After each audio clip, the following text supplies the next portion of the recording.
Welcome to the New Jersey Amistad Curriculum Podcast, the show where we explore the resources and best practices for teaching African and African American history in the K-12 curriculum in New Jersey. We aim to highlight outstanding educational practitioners and their strategies in meeting the Amistad mandate. I'm your host, Dr. J.T. Mills, a member of the New Jersey Amistad Commission.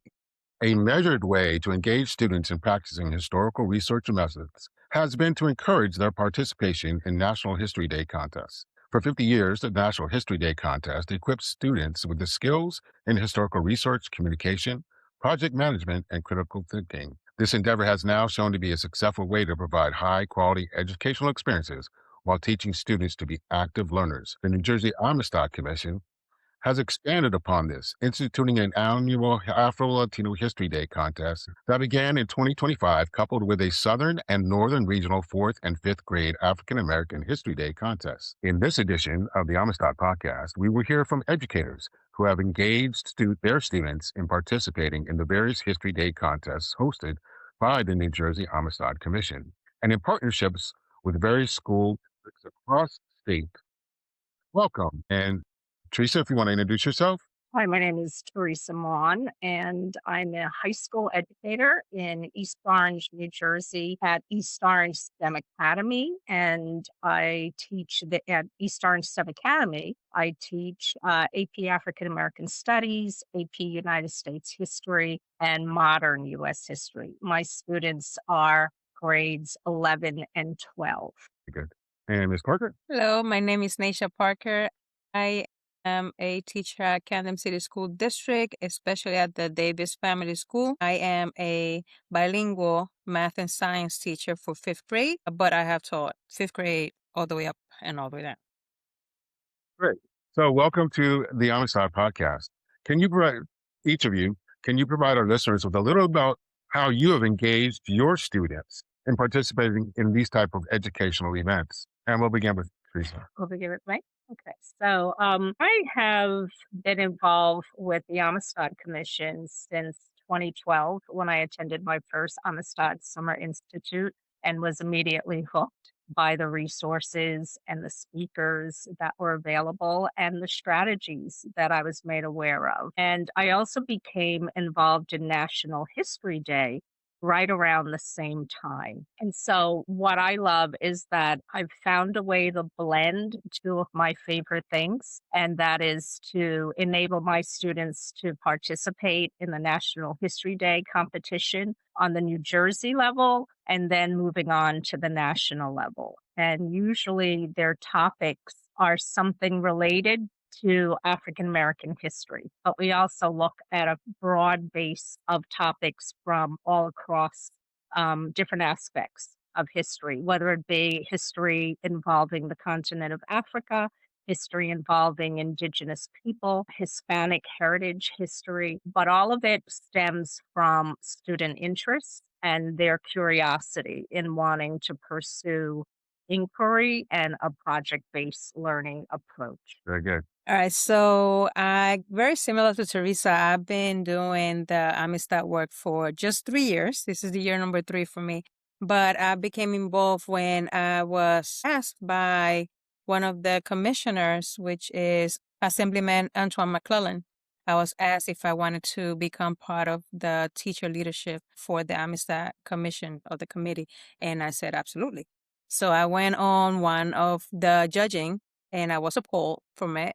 And I made it my mission to bring it down to South Jersey, where I work and reside. So how did we get the kids involved? Yes, I went to my first summer institute, which was at TCNJ 3 years ago. I was TCNJ. And when that happened, a whole lot of information. It was amazing. It really was. So from what I learned, I was able to bring it back to school. engage a team. So I talked to my teachers and we all became we became a team. That team made a proposal to our principal, which is Miss Montague, and our lead educator, Miss Martinez, and they were all in with it. And they came to summer institutes, they came to different PDs that I have given or I have hosted with Tamar Owens. All for it, fourth and fifth grades all in. And this year we were able to do sixth grade. So that came very, very quickly. And once the teachers were involved, administration was involved, then the kids decided to be like, look, this is really good. It's opportunities that we can have. And they really bought into it. They bought into our message. They bought into it. They liked the topics. They liked that they can relate to it. And the mere fact that they can create whatever they feel like creating on that one topic that they like, it just became something natural for them, especially the bilingual ones, because it's hard with the language. So bilingual kids, they have been able to, or bilingual students, they have been able to put all four of the domains that we have to teach them, the reading, writing, listening, and speaking. They have put them all together on this one projects, and they have become amazing with it. Great. That sounds really good. And so with that, then what types of projects have your students produced?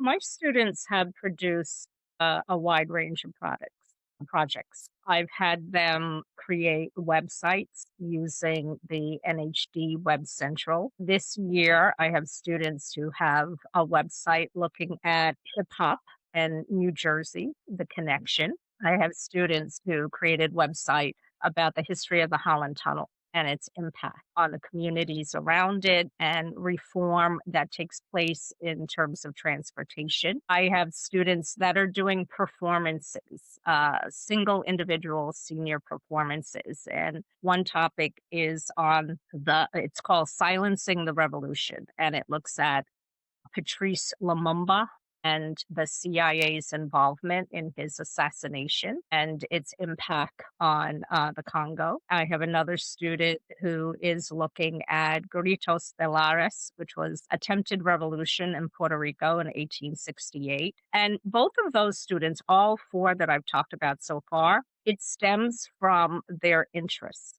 The young woman that's doing it on Gritos de Lares, she's Puerto Rican and Dominican. Last year, she did a topic that looked at the Mirabal sisters from the Dominican Republic. And this year, she wanted to look at the other aspect of her heritage, which is her Puerto Rican heritage. I have students that want to go into journalism. So they've created an exhibit about Edward R. Murrow and Truth on the Air. And they're looking at Murrow's impact, especially in the time of the Red Scare with Joseph McCarthy and the McCarthy hearings. I have students that are creating a documentary, and their documentary looks at the impact of DuPont and Teflon on the environment, on the communities where the DuPont factories were located. They're looking at how we can work to mediate the effects of what's happening in our communities with the PFAS that's prevalent and concerning. And I have a student, I'm trying to make sure, 2 performances, 2 websites, an exhibit, and a documentary. And I truly hope I'm not forgetting any. But I've also had people do papers in the past. They've written research papers. Those are all formats, and they choose their format.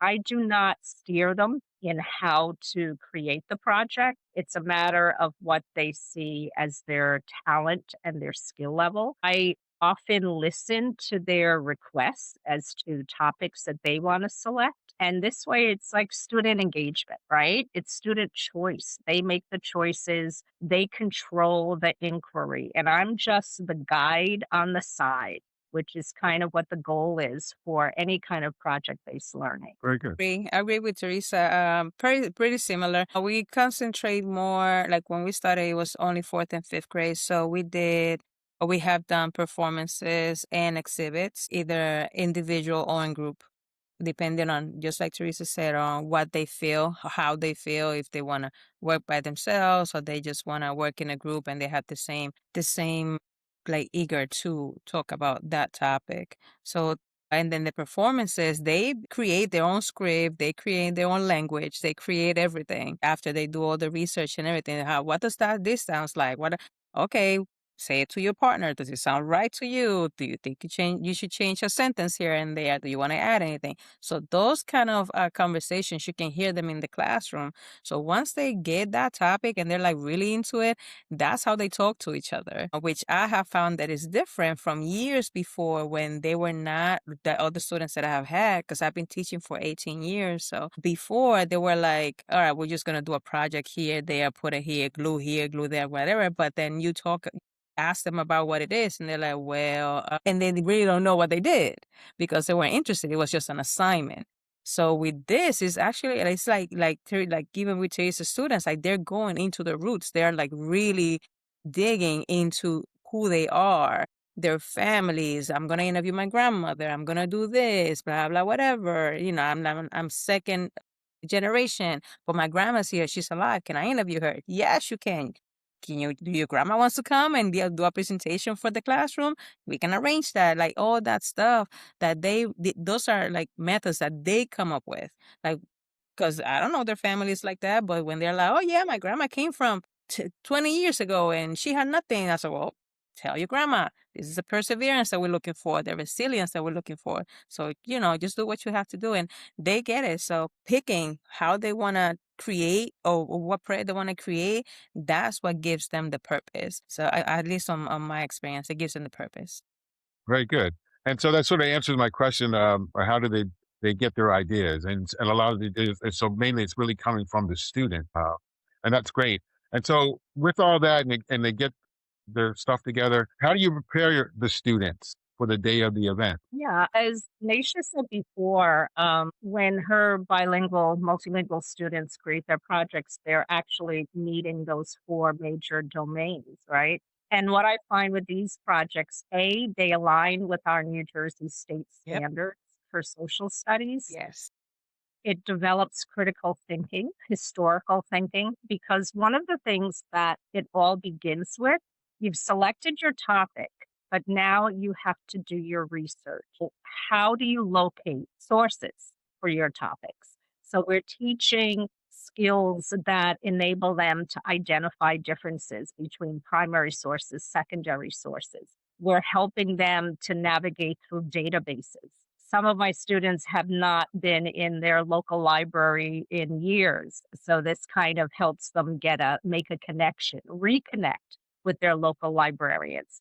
Use the major libraries that we have in New Jersey. Many of my students have made contact with the Newark Public Library system. The students doing the website on the Holland Tunnel actually traveled to Jersey City to meet with the archivists in Jersey City. And Nice. that gentleman provided them with some amazing primary sources. So, locating the sources first, identifying and recognizing the perspectives in the sources, looking for bias, making sure to corroborate your information. These are major historical skills. They then have to come up with a thesis and a claim. So, think of the writing skills that are involved with that. They have to understand historical argumentative positions, and they have to be able to defend, almost like anyone creating a dissertation. This is a mini version of that Yep. because at the competition, the judges question the students and they have to be able to defend their research. They also have to develop presentation skills. It helps to improve their communication skills. It helps them to learn how to project themselves in a professional way. I tell my students at the competition, you are the professor and don't ever undermine your role. You're the expert. The judges are hoping you can educate them about what you've created and let yourself shine and just prove that you've put months into creating this project. Yeah, I agree. I Right. agree 100% with Teresa. When it comes to preparing them, we do a lot of check-ins, especially because we're starting on fourth grade. So we do a lot of check-ins, maybe monthly check-ins. How is your research going? How is your presentation going? Do you have any ideas? Did you write it on your paper? Because most of them have like like a diary type of book, and they just write everything. It's like a scratchbook, and they just write everything that comes to mind. Something comes in the middle of math, I'm like, just write it down. We'll come back to it later, right? So that helps them. That helps them a lot. So when we have that slot, like lectures was saying, all the skills, and it's what I tell my teachers, like we don't have to deviate from the curriculum on ELA or even the math and science curriculum. You don't have to think that it's only social studies because everything that we do, you're teaching the same skills. We're not teaching a topic, we're teaching a skill. So even if, let's say that we're talking about first and second, I'm sorry, primary and secondary resources. It doesn't only have, we're in science class. We're talking about earth rotations. This is what you do, A, B, C, D, and S. So all the skills that you need, they are kind of like combined in this master project that they had to do for them. We also do a lot of, like I said, classroom check-ins. We do mock judging inside the classroom. We do mock judging. So that way, especially with bilingual kids, they get comfortable with the English or the Spanglish. It comes out sometimes with the Spanglish. So they are comfortable speaking the language that is not their first language. So that confidence come and it skyrockets by the time they get to the competition. We have community leaders that they come and they become judges for the in-house competition that we have the week before we go to a regional competition. So we do that as well. And the community gets involved. We have had the mayor here. We have had one of our students that the group did, they honored the Mr. Dickinson, the African Ensemble, Universal Ensemble. It's this group, and they're like major here in Camden. And when they did this project, it went viral. Somehow it went viral. So the whole family came in and they say thanks to the kids by doing the show for free. So we had the show here in the school for the kids, and we made an assembly. So getting the community involved, and the kids were like over the moon when that happened. So the preparedness my major concern for when they get, how do we prepare them is getting those 4 targets. Make sure that your writing's good. Go through your grammar. There's no reason why you have any grammatical errors when a lot of your research is computer based and you have the resources in front of you. So why are you copying it with grammatical errors? I don't know. So we go back to that editing. And then with the listening, when they're doing the interview, note taking, that's a big one because they have to get ready when they go on the workforce. You have to be able to listen to whoever you're interviewing with so you can go ahead and answer the question the way that you're supposed to answer. So all those life skills, they combine with the curriculum standards and everything else. And we don't really have to do a lot of thinking. It's what I tell them all the time. I say, I know these are skills that we are doing right now, but we already learned all the other ones. So there's no reason why you have to separate each one of them when you can put them all together and just build from that. Very good. And so you talked about a lot of the resources, which I think is great. What advice would you give other educators to help them encourage their students? My advice would be, as Nisha mentioned, that this is not extra work. This can complement what you're doing within your curriculum.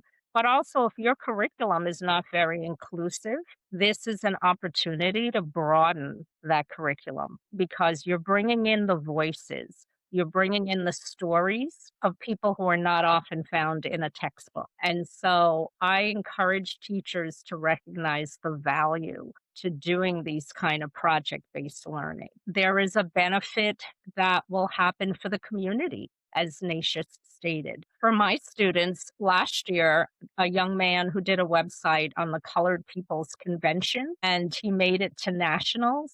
He was contacted by the Colored People Convention Project. Nice.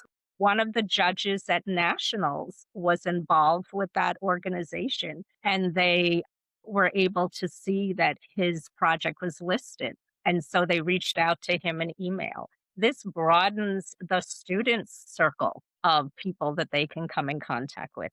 Our students have presented their projects for our Board of Ed. Mhm. They have also this year, the two young people that are doing their project on the Holland Tunnel, they actually participated in applying for a New Jersey History Research Scholarship.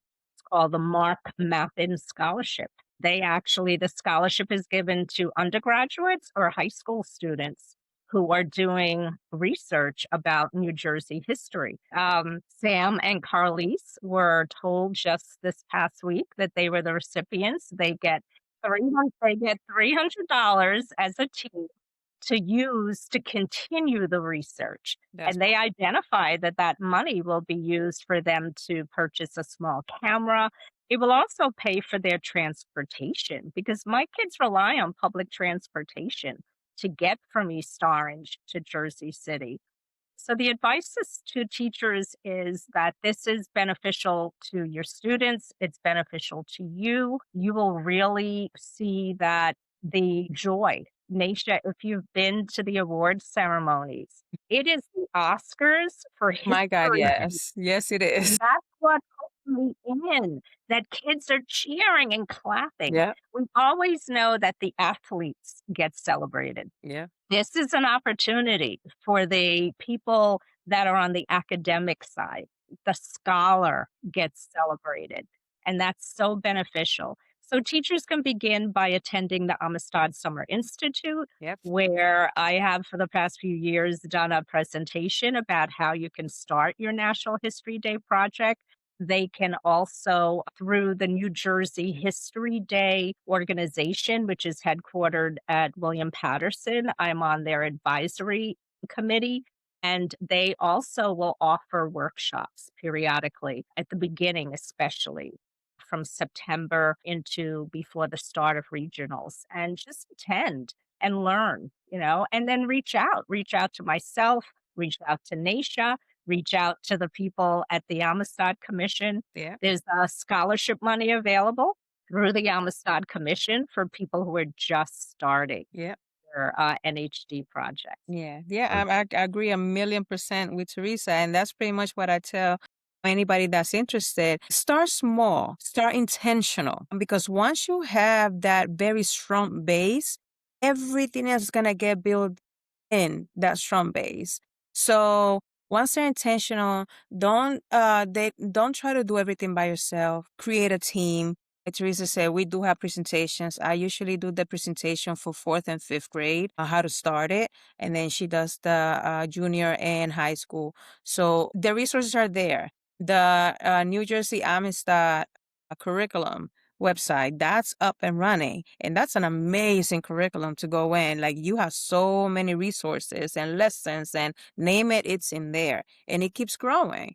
Talking about, I don't know where to go, I have a list of places that you can go. All you have to do is put on a Google search and everything comes out. I mean, if you don't have it, I'm telling you, anybody. I don't think I know one region that doesn't have somebody, right, Teresa, on the leadership. There's no one region that doesn't have a representative. So everybody's represented up and down New Jersey, and just asking those questions. If you don't ask, you can't know. So doing your own research. Amistad, like Teresa said, the Amistad History Day, not the Amistad History Day, I'm sorry, the National History Day. Their trainings are really, really informational. They're really, really good. And if you have any doubts, they'll answer all your questions for you. If they don't answer it right then, they'll email you back. All you have to do is write to them, and they'll answer you. But you will not go unseen or unanswered.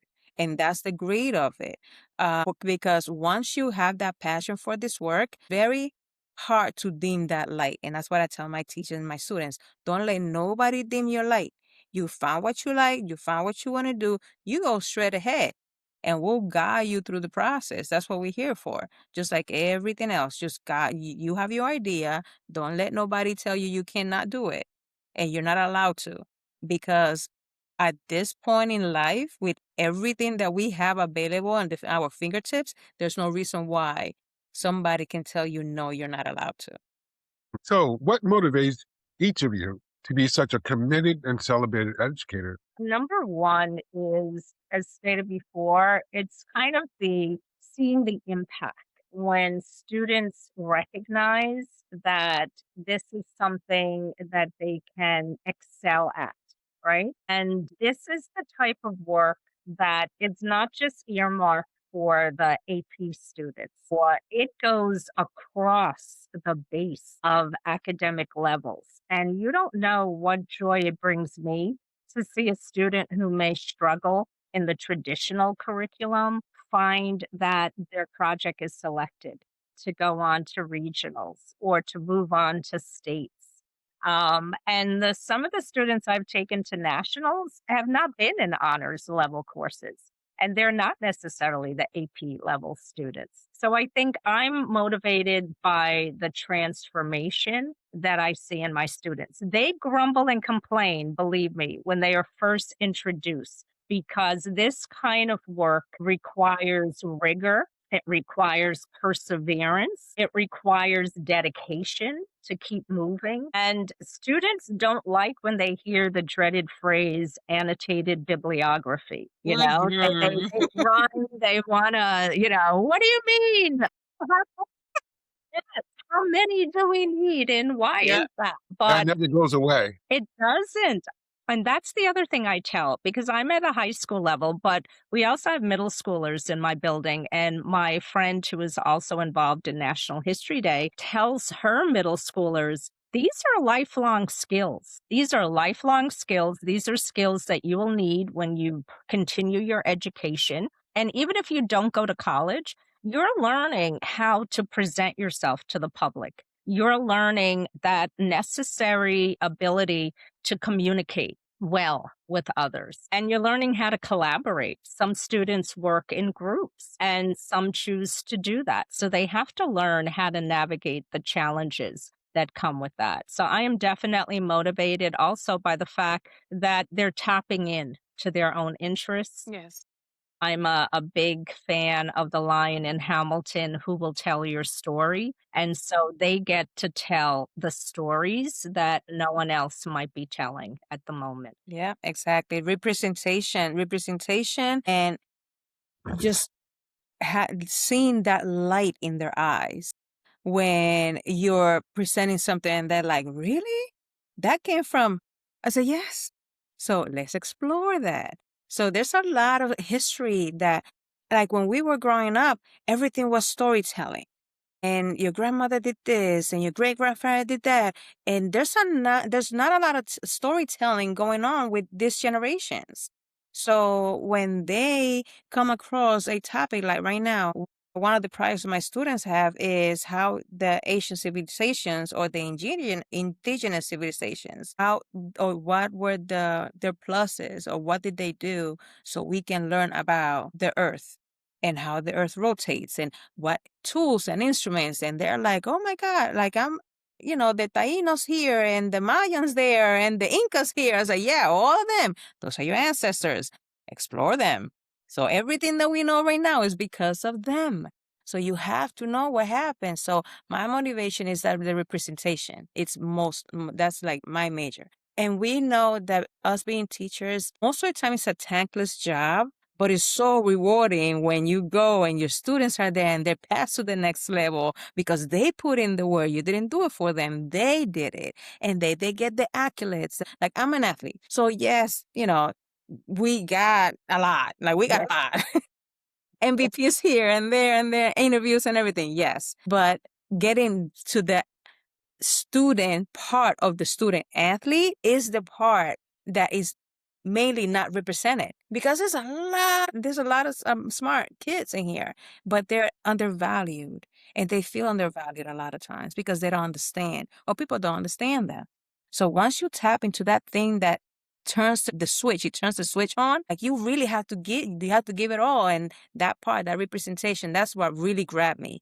And then how they got involved into, yes, I want to do this because it's an honor for my people. It's honor for my grandmother that put so much into it. My parents, when they came, the way that they came here to the United States, like stuff like that, it motivates the heck out of me. Like it's just amazing for me. So as we're talking, and I think I've shared it before, my background has mostly been in higher education. So right now I've got two different thoughts. Hearing you speak, because part of my dissertation was something that I critiqued because I was in charge of a summer program in which students came and they spent 6 weeks on the campus, and then they were regularly admitted into the institution. And what I wanted to look at or sort of do is help reduce remedial services or the time in remedial courses. And throughout that, there seemed to be a great disconnect between K-12 and higher education. And so that's one thought I'd like to see you respond to. And then the other one would be, given the current political climate that we have in this country around these ideas of inclusion, how are you dealing with that? So the disconnect between higher education and then the cultural educational climate that we have. Yeah, as a high school educator, and especially since I also teach, I teach seniors and juniors, and it worries me that some of the projects that using the methodology of using project-based learning, I'm concerned that when they hit the college level campus, depending on where they go to school, how much of that is continuing and how much of it is lecture based. And so I really do think we need to have some kind of a symposium that brings together the history professors across New Jersey to come and meet with us, the K to 12 educator, and to see what we're doing in our classes, and then to help us understand specifically if there's something that they think we need to assist and add to. I mean, all of this work, and this goes back to what Naisha said earlier with the multilingual learners, it applies to all level of learners, but literacy is so important. It begins with improving the literacy levels of all of our students. And so these kind of projects and these kind of resources, we can help guide students in improving their literacy levels across the grade levels. In terms of the current climate, I have been in East Orange for 38 years. I've been teaching 44 years in New Jersey. But in my 38 years in the East Orange School District, I am so pleased, blessed that I have a community that recognizes that when we introduce topics that focus on African American history, and what we're doing is we're serving our community. And so my community love that. They love the celebration of these topics. Where I live, that's a different story. I live in a suburban community, Yep. and this community is notorious for a lot of parental pushback. If they Yes. think that you are pushing, a few years ago, there was so much heated debates at our Board of Ed meetings about accusing teachers of trying to push critical race theory. So there's a lot of work left to be done in New Jersey in order, and the Amistad mandate we know that, is not being implemented as it should be. And it's really a sad situation because this is an opportunity, as Naisha stated, for people to use Yes. the resources that are available. And it's a small step, but it's a necessary step to try and bridge and build empathy. And that's where storytelling comes in. It helps to build empathy. It helps to build, an understanding of what other people experience. That we don't all have the same path that we follow, but we may share some common experiences. That I agree. I really don't have that much to add. Teresa pretty much said it Okay. all. Sorry. Because but I mean, we both teach in a urban setting. We both live in suburbia, so we can see the difference of, like, for example, here it was the Amistad mandates. They were open. I mean, open arms. So we're like, yes, like we have it in our classrooms, and everybody has it in their classrooms, and they are, this is what you do. I mean, not about being on the competitions and stuff, but being able to rewrite the curriculum so it is as inclusive as it is right now. But again, you go where I live, and it's like there's some, it's going to be a first reading meeting, and then second reading meeting, and then the other one, and then parents are going to come and I'm like, I get to some things, yes, and the difference is there's parental involved at the meetings versus no parental involved, in a very limited parental involved at the Board of Education meetings. So people and other things that we need to understand where who's pushing that agenda in the suburbia and the suburban communities. Yes, we parents, we have a say because the majority of the budget comes from our tax money. Urban communities is different. So getting to know that part of it, then you know when you're supposed to go to the meeting so things get passed, when you're supposed to do A, B, C, and D so things get, updated and stuff like that. So allowing grown-ups and allowing the generation right now for them to stay as hungry as they are right now for knowing because they don't want to go back. They're revolutionized everywhere. Everything's a revolution. Everything's a protest. Everything. All right, that's great that you want to protest, but you need to learn how to protest. We can do the same thing that they were doing in 1960. It doesn't work anymore. So we have to learn how to grow. Yes, it might be the same things happening differently, but the same concept. So you have to learn how to fight this fight where we live right now is very Right. different to back then. So yes, the times change and everything else, but it's not that big of a difference. If you learn the history, you're going to be able to know how to rewrite it to the way that you want it and not let somebody else tell you your history. Very good. And so part of my dissertation was, actually, the theoretical framework of my dissertation was critical race theory, or is critical race theory. So, and I've taught it at the undergraduate and graduate levels at a university. And so I have to always put on record, for me, am not in favor of critical race theory being taught in K-12. I don't believe it is. It has not been. Quite frankly, I would venture to say probably 98% of teachers at the K-12 level don't even know what it is. Mm-hmm. Those are facts. And so, thank you. Yeah,